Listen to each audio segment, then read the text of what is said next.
Sibe assalamu alaikum misalmini yo murad mujuru mi yaltani ki on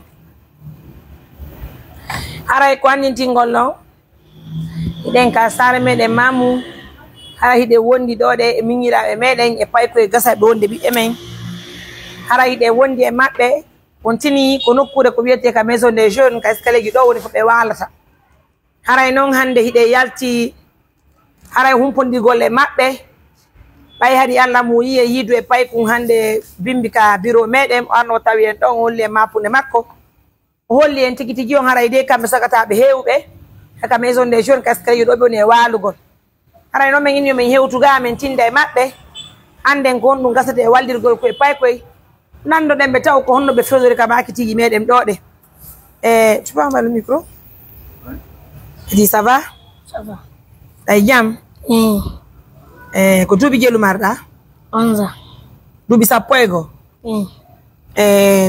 ko honde sa yiwda ka mo nebi de hebi lebbi jelu 5 jours oh la la konto nda walde kodo est-ce que legi do nda walde kono woni golle ma min ko gol oto ya en ko lumoji sibe ngarti kikire be bame on to men taw ma ande ko ga ka nyiri ni yete to kono yalti maka mo o me ma ba menga ha me ma ba menga anya mo e ma ben habi kono waddi on sabu ko ben ko me yaay bal sabu ko ben ko me yaay bal mi malaya do ondo biro ma birano mo kindia ondo bemma benga ino be bale be golde to anno jonga ma kiti onda walde ko gilawno se wattu da fi mugol nebi ser nebi hebi lebbi jelu leer woto dina leeru a watti fi mugol cigarette fi mata ka on cigarette na cigarette o gonga ko woni fi mu de la ilaha illallah duubi sappo e go marda haray no gon woni faale ma hande ko golle dum do a faala men itte dum ko jokkuda do a kide fimugol a jaba jeede a kide lawongol bien déjà lui ce matin nous avons échangé avec lui nous avons même été chez sa maman donc yara masuka ya comme ça va e ko duubi jelu marda 13 ans duubi sappo e tati ko gila on sawi ka mawbe mabe nebi hebi lebbi jelu hebi lebbi tati konto nda walde ye ka carton ji dia wondo walde ne yo kono waduma hono ittuma ka suudu fuy kono woni golle ma ko yogo lumo sime ngarti bokkoro men mbudi kono no ngaddi on ka nder makitiji ha walugo ko sare ga walugo ko sare ankara gila on se wattu da fimude nebi seda nebi hebi lebbi jelu wal lebbi de ida fala accutugol dum ka afalaka afala di idani ko dubi sappo tati marda da fala accutugol dum don a feeway kono fala me walitoma golle a jabay jeyeede hondo bemma e babota hondo biroma ina ko naka yo aw jonno e wawa yaade ka mawbe mabbe men yabe ne aw regardez ces 3 enfants immo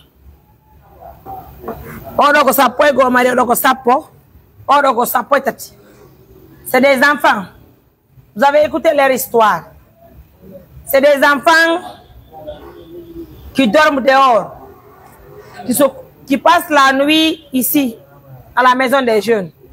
Ça fait tellement pitié, je ne sais même pas comment vous expliquer. Ensemble, changeons la vie de ces enfants. Enlevons les enfants ici, retournons les enfants en famille. Inscrivons les enfants à faire un petit métier. Il y en a tellement de petits métiers que les enfants peuvent suivre à Mamou et abandonner totalement la rue. Donc vous et nous, suivez les vidéos, écoutez les vidéos. Ça fait tellement pitié, il est 21h passé. Il est 22h d'ailleurs.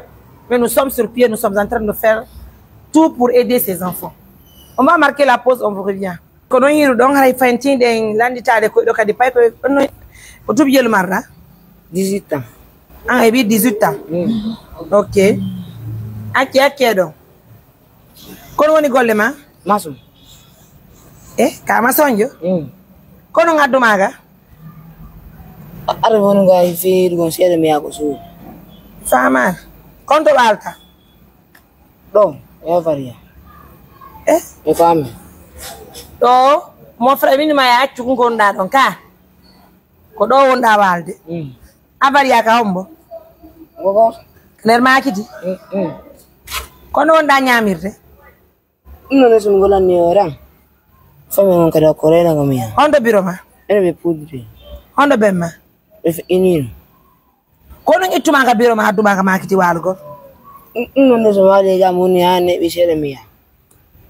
Ko wonu ga balde buya kadi kamo. Kono wonda arande non ka sare ga. Non, ande be di me men na ko sabu dum. Bay dimmo e mabe no ga. Ko sabu no ngata waro ka sare. Ta fimude. Hebi lebbi jel. Hebi lebbi tati. Idani conséquence fimugol. Anda danger fimugol. Anda bonda e bernde. E pay ko. Anata ali métier. Nati de métier. Métier on maso yaga linda. Comme OK. Ko nu falla hande kan gurdam ma. Gono ngoma so. Jonno ko nu falla hara me waabete wadango fiita waru kalawul aduna. Non kaka fallon warango la non. Si me walti ke ma walta kala wala de kadi. Awotay. Ajaba jeyede.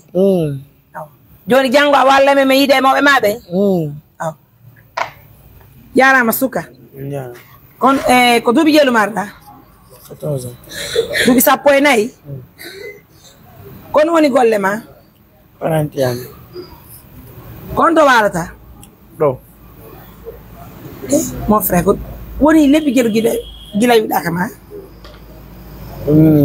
timata way lew kono ngittuma ka mo be metam anya metre ma habi godon habi de metre mo ma oya kon wallinta ma do honto biro ma no be timbo e timbo honto bemma kambe kay be timbo kon ngaccanda mo ben to ngadama ga ko ri mo mabbe go be na dilan gollugo yiwda to non arda wala ko ka sare ga gila on se wattu da fi mude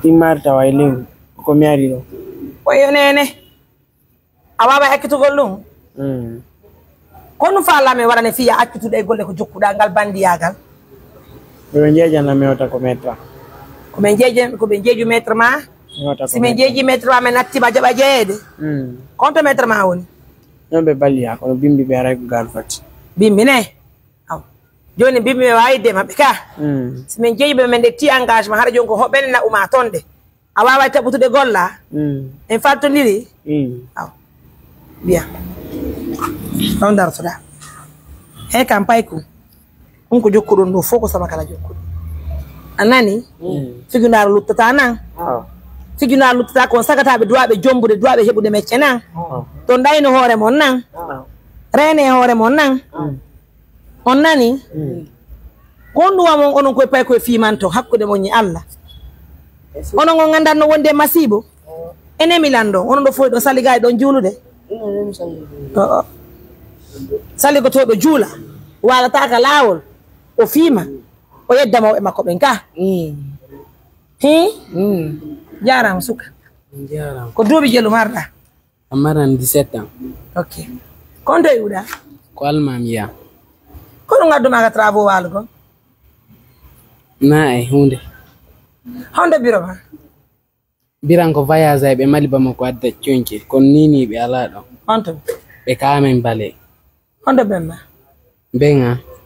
benga feƴƴinino kono woni golle ma min Hari ko ɗo to go yimɓe ɓen ka luumoji wanɗo ni jango mi yaha doko me mi yeeya si min arti ɓokkoral am mbuuɗi mi yaha ka maɓɓe ɓokkoral am ndiyam mi looto mi sanzo kay no mi arta ga kay mi waala ga ka travo ye kun ɗo no falawtugol gurna maɗa oy an kaɗa fimude ngay kaydi mi fimata anga fimata ɓeɗo fof ko seeɗe kon no yaltima waɗugo ka travo mon frère